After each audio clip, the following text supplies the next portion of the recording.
Welcome to Europe Spaceport here in French Guiana and to your front row seat for the launch of the Jupiter Icy Moons Explorer on an Ariane 5 rocket.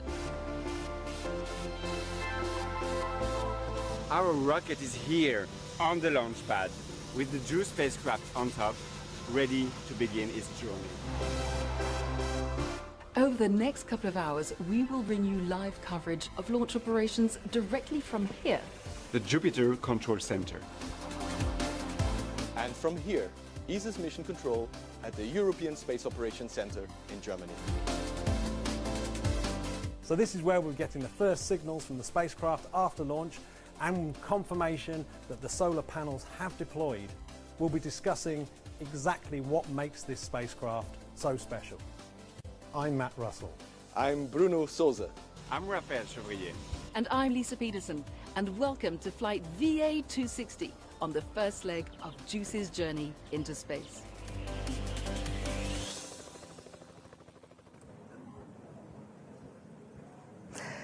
There she is, the Ariane 5 rocket standing tall on her launch pad here at Europe Spaceport in French Guiana, with her single passenger today, the Jupiter Icy Moons Explorer.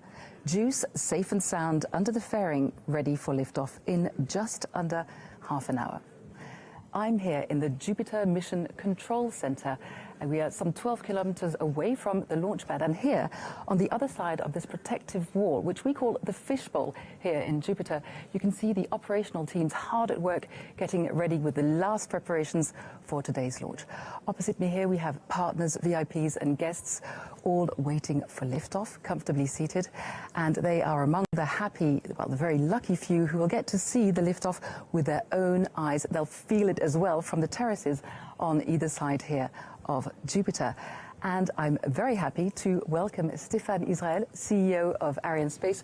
Welcome to Rotor Space, Stéphane. Good morning, Liz.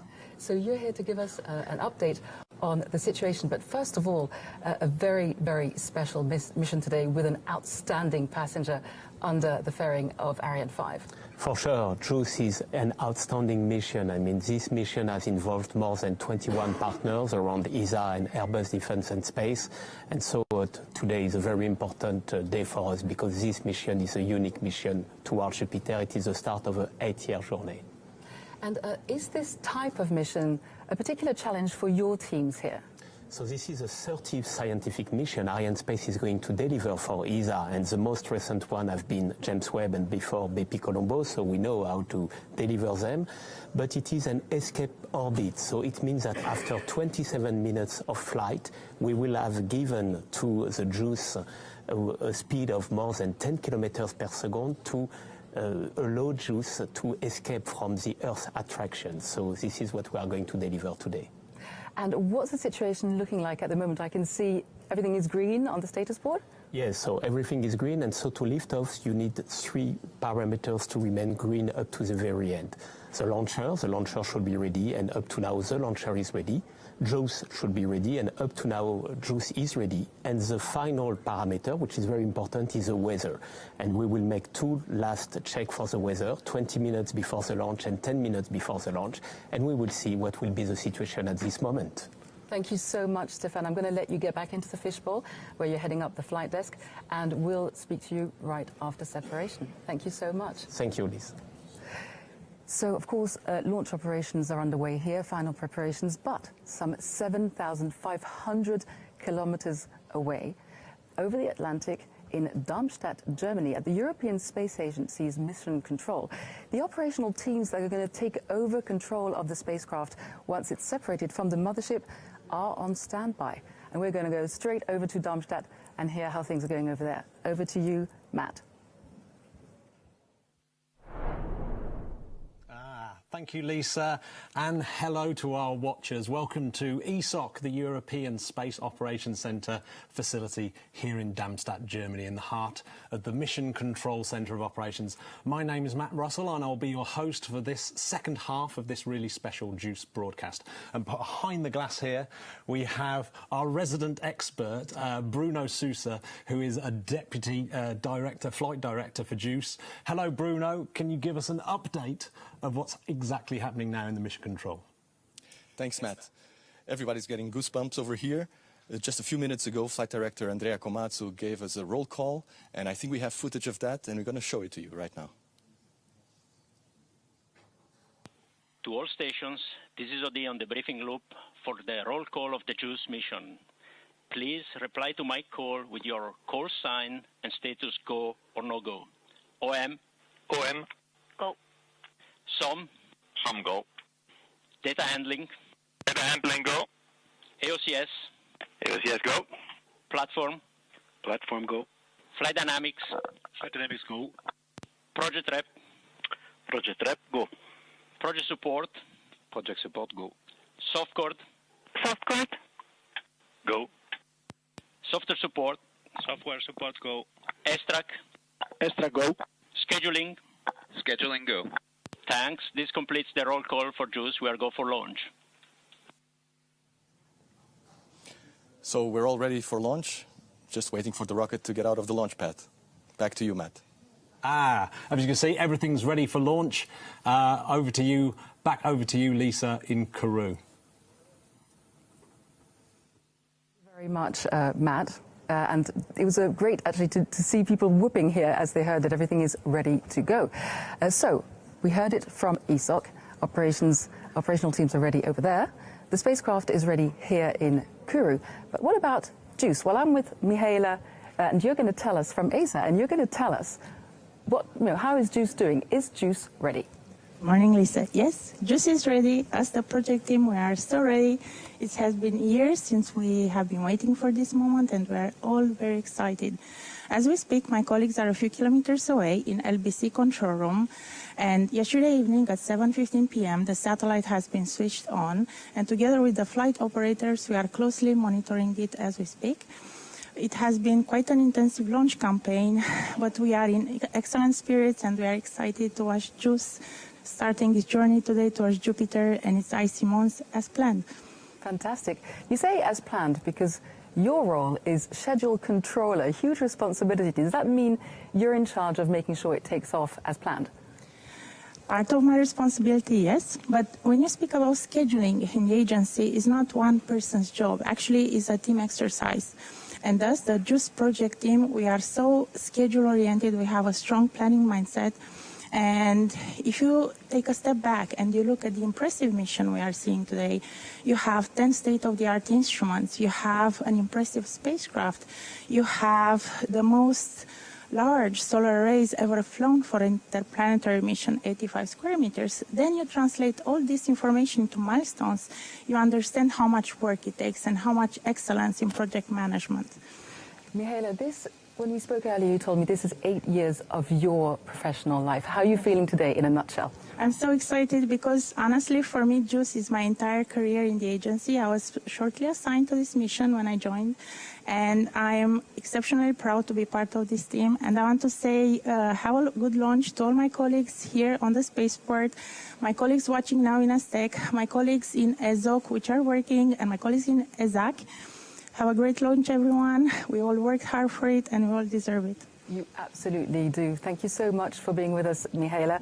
And so, as Mihaela was saying, so many years of work for her teams, for teams around the world. So we're going to take a look at their achievements, and we're going to meet our passenger in this next film.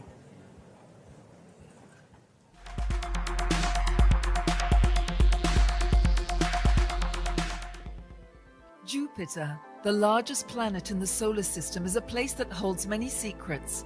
This fascinating gas giant planet and its intriguing moons have raised more questions than answers.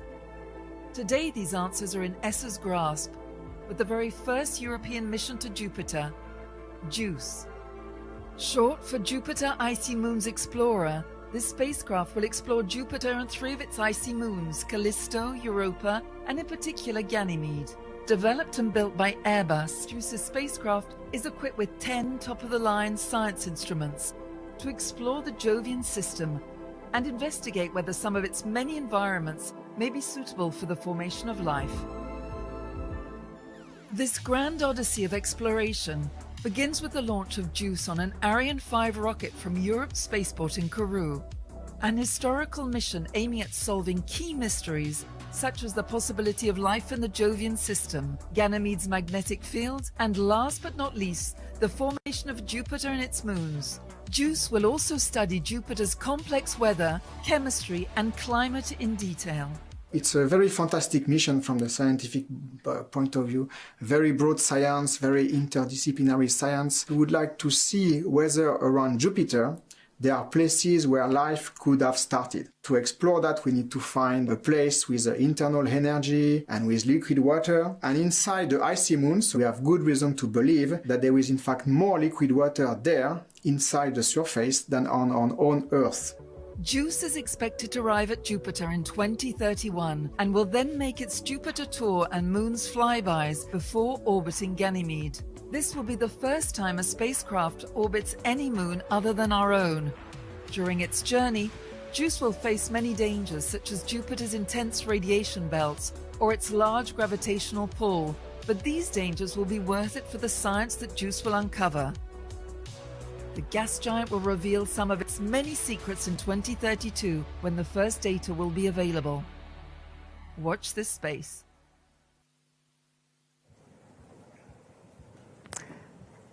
And back to us here in Kourou. So, talking about explorers, we have two of the faces of space exploration with us here today. And I'm very pleased to welcome two of Europe's most experienced astronauts. We have Matthias Maurer and we have Thomas Pesquet with us here today. So my first question is for you, Matthias.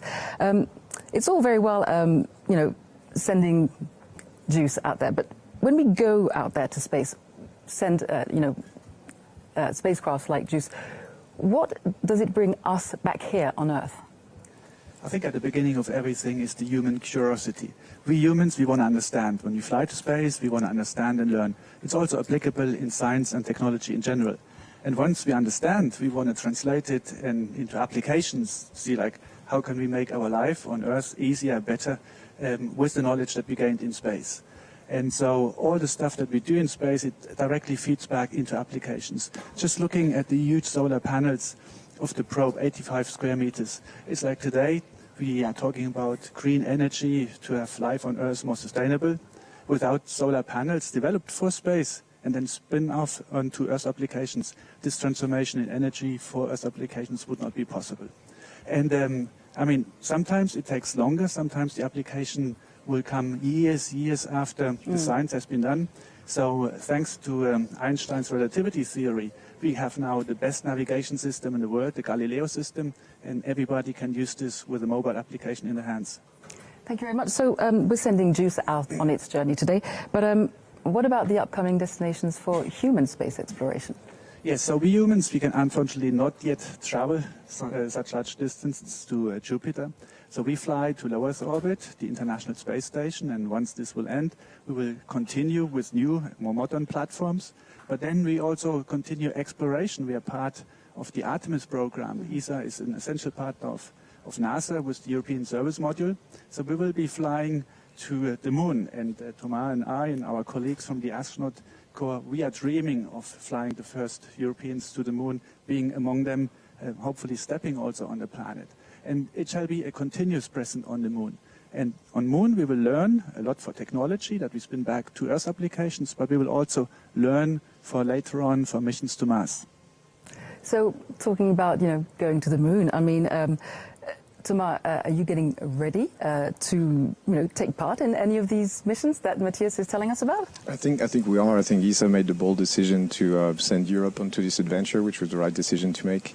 I think we have a variety of destinations today. We should not forget low Earth orbit and the International Space Station. Our friend and colleague Andreas Mogensen is now in the final stretch for his mission, launching in August.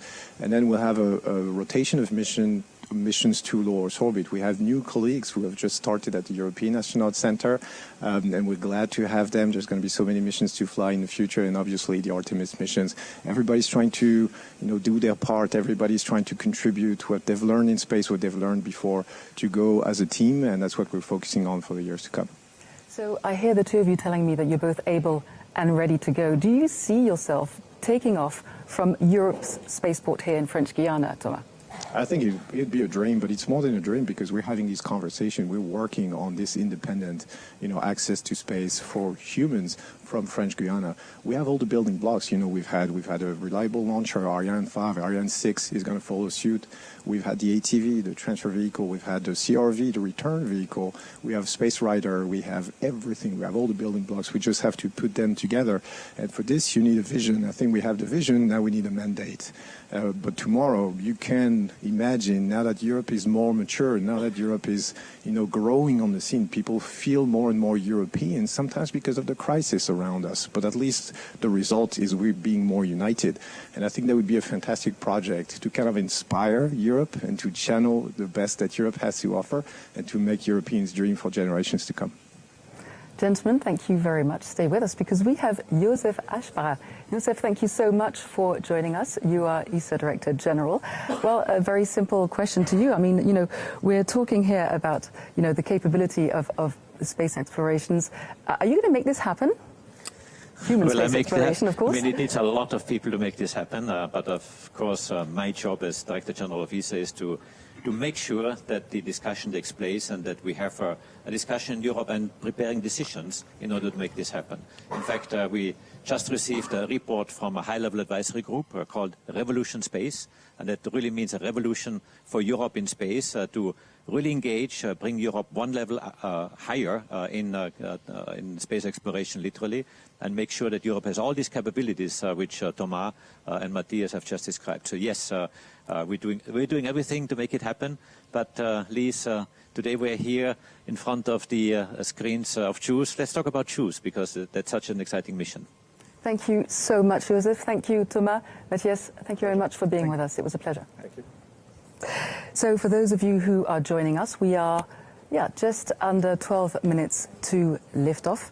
I'm here in Jupiter Control. We're about to see Ariane 5 take off with JUICE under its fairing, heading for Jupiter. And I am here with Raphaël Chevrier from Ariane Space. Raphaël is going to take us through every step along the way of this mission. Welcome to Road to Space, Raphaël. Hello, Lise. So why don't you take us through maybe the next steps coming up now? Oh, absolutely. So Ariane 5 this morning is going to launch towards the east. So at such low latitude, we benefit from what we call the slingshot effect given by the rotation of the Earth, providing enough speed for JUICE. The launcher first performs a pitch maneuver to get into the required direction, and only 2 minutes and 17 seconds after liftoff, the two boosters have done their jobs of providing enough the main thrust, and they are detached from the launcher. And shortly after that, the fairing, which protected the spacecraft from the frictions of the air, is separated in two halves as we have crossed the limits of the atmosphere. We just don't need it anymore. And once the launcher reaches an intermediate orbit, the main stage is cut off and separated. We then enter the second proper phase of the flight with the ignition of the upper stage. The engine powers for about 16 minutes in order to raise speed and altitude and reach the targeted orbit for JUICE. The little towers that we see on the motion picture represent a chain of telemetry stations that are receiving data from Ariane 5 all along the flight path. And after some orientation maneuver, JUICE is separated on a liberations orbit, meaning it will have the required speed to escape the gravitational pull of the Earth. This is almost the end of the mission for the launcher perspective, as we still need to perform some disposal maneuvers of the upper stage, but this is definitely the beginning of the journey for JUICE. ESA teams will use the Norcia ground telemetry stations in Australia to acquire signal from the spacecraft and take full control of it.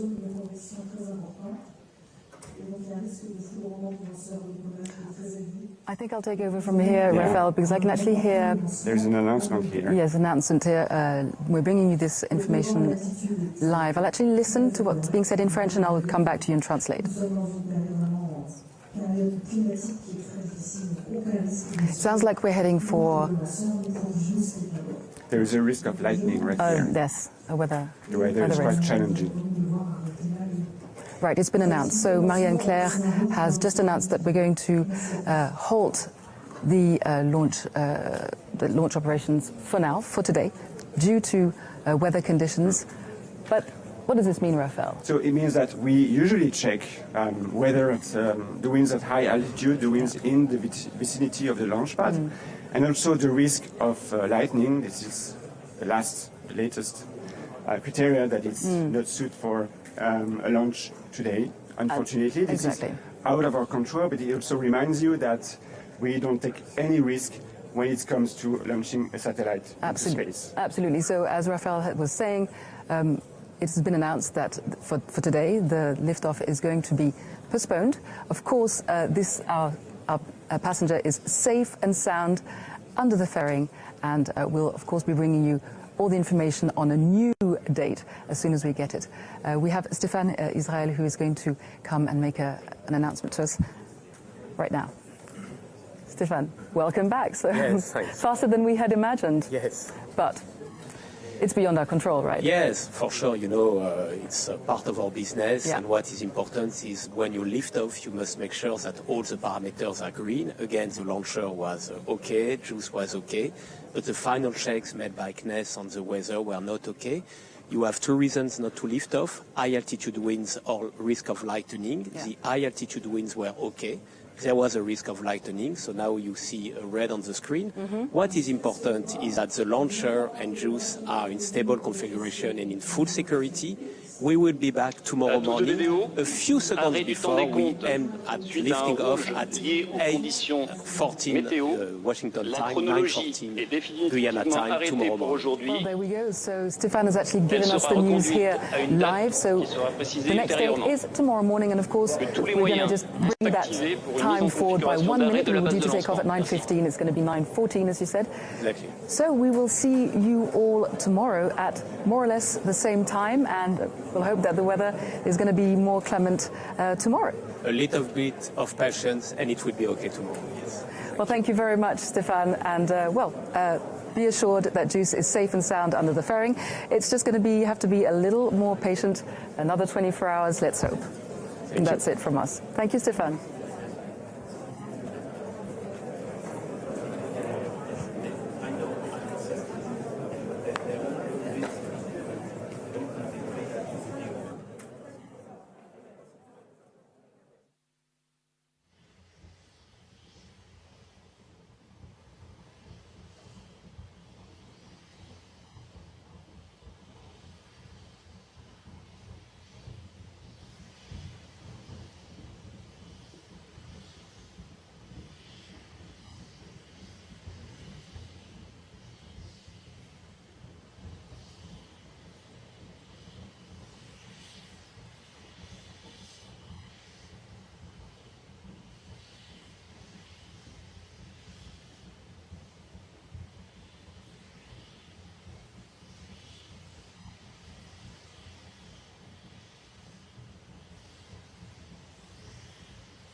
I'll smile, I know what it takes to fool this town. I'll do it till the sun goes down and all through the night time. Oh yeah, I'll tell you what you wanna hear. Keep my sunglasses on while I shed a tear. It's never the right time. Yeah. I put my armor on so you are strong, I am. I put my armor on, I saw you dead, I am. I'm unstoppable. I'm a force of wind on brakes. I'm invincible.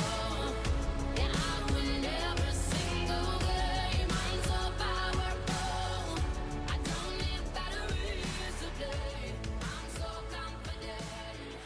Yeah, I'm unstoppable today. You know, there are American heroes who don't like this idea.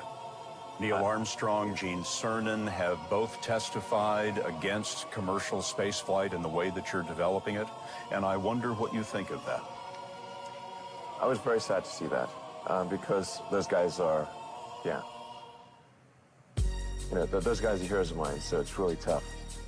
When you had that third failure in a row, did you think, I need to pack this in? Never. Why not? I don't ever give up.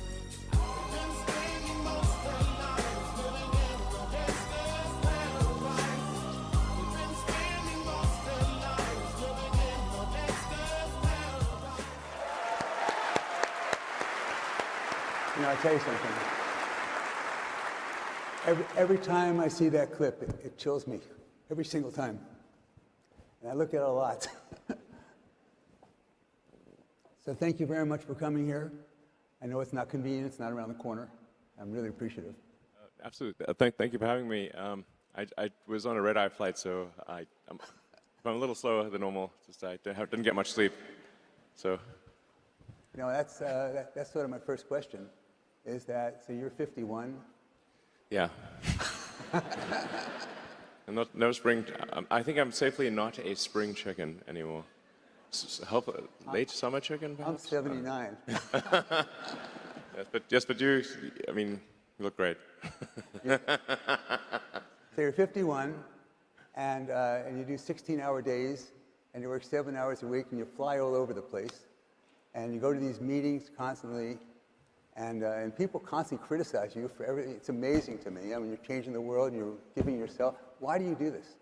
So my wife says to me, why are you still working? Why are you still working? What are you doing here? Well, I think what I'm working on has an important effect on the future. You know, in the case of Tesla, I think it's fair to say that Tesla has significantly accelerated the advent of sustainable energy.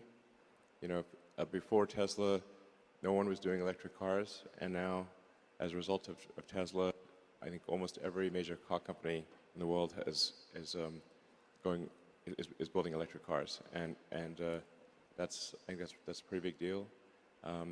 But there's still a long way to go to transition the world to a sustainable energy economy, and so we still have a lot of work ahead of us at Tesla, but that's our goal there.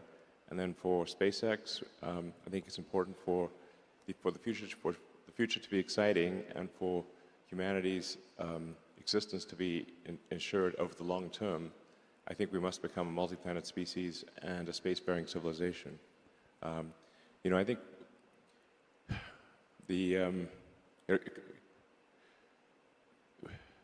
we're here like 4.5 billion years after Earth got started, 13.8 billion years into the age of the universe, and it's only now, recently, in the last 5,000 years, that we invented writing. I would say date the first civilization by when there was the first writing, which was in ancient Sumeria around 5,000 or 6,000 years ago. So we've basically just been here for a very brief instant. A blink. All of human civilization is a blink of an eye, if there was an eye, on an evolutionary time scale. So I think it's important we take the actions to ensure that the light of consciousness continues and because we should really view consciousness as a small candle in a vast darkness, and it could easily go out. So you have these missions, and somehow, whenever you have the mission and you have this vision, and you are a visionary, that somehow, whatever you do, you develop other businesses. So when you started SpaceX, you didn't think about satellites. When you started Tesla, you didn't think about robots. When you don't have enough people, you didn't think about robots. So you didn't think about autonomous driving. And without Elon, there would not be electric cars. Nobody who makes cars wants to make electric cars. They're being forced to make them. In fact, every time they sell an electric car, they sell one fewer car that they make money on. And they have all that money invested in plants that make those other cars. So nobody wants to have these cars except for him. And everybody thought it was going to fail. And one of the things you said is that patents are for the weak. And you share your patents. Yeah. And with other companies, of course, on the other hand, when they get your patents, you're 2 or 3 years ahead of them. Well, I mean, I was joking about patents for the week. I think there is a role for patents. Let's say if some company has spent a lot of money developing a particular medicine and had to go through the expense of stage 3 medical trials, and then they finally get something that is approved, but where the drug itself is cheap to manufacture, then I think a patent in that case makes sense. Otherwise, no one would go to the trouble of doing stage 3 medical trials. So there are definitely roles for patents. In the case of Tesla, our goal is to advance sustainable energy, and we can't just do it by ourselves. We need the whole industry to go that way. So we gave them our patents for free in order to help them accelerate electric vehicles. So it must be terrifying to other companies to realize that when we make cars, it's $39,000 in cost a car, and we're making $15,000, $16,000 in profit a car. And so we invest $7 billion, and we make $15 billion a year. I'm sorry, yeah. And 15, a million cars, 15,000, 15 a million a year on a $7 million investment. Shocking. So no one else does that.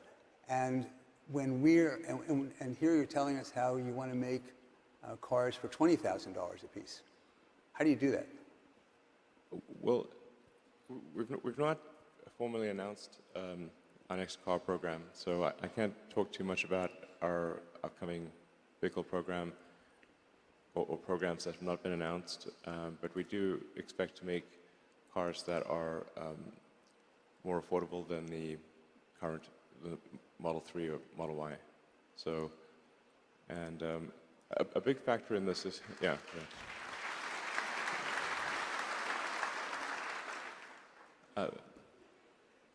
but I think by far the biggest factor is autonomy, and in terms of the value of a car, because right now cars get driven for about 10 or 12 hours a week, like maybe 1.5 hours a day, and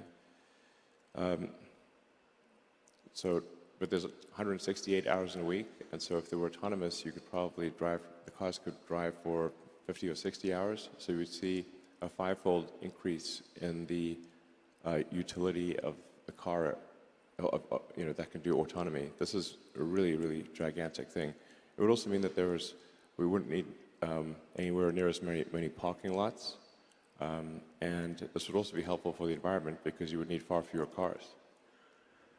So I misspoke. It was a $7 billion investment for a plant that makes 1 million cars a year that makes $15 billion a year in profits. So you invest $7 billion and you make $15 billion a year. Who does that? And for a plant that makes things, manufacturing. And so the way this is accomplished is so you're doing it with casting right now.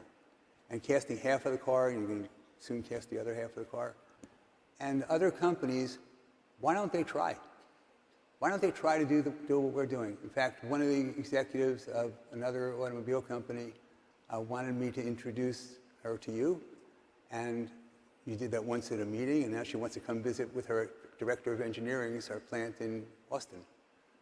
And I presume when I ask you, you're going to say, yeah, bring her on, because you innovate so fast, by the time anyone copies what we're doing, we're on to something else. What else is there? When you're casting, what else is there that enables us to make it cheaper? Are we eliminating a lot of other parts? Are we eliminating functions? What are we doing to do that? How do we sell a car that's so cheap? I mean, I think the full explanation, or at least an accurate explanation, would take a long time, because first approximation, a car is made of 10,000 unique parts and process steps. And I mean, Tesla is really, I think at this point, probably the best at manufacturing in the auto industry, which I think what nobody was expecting. Probably in the history of the world.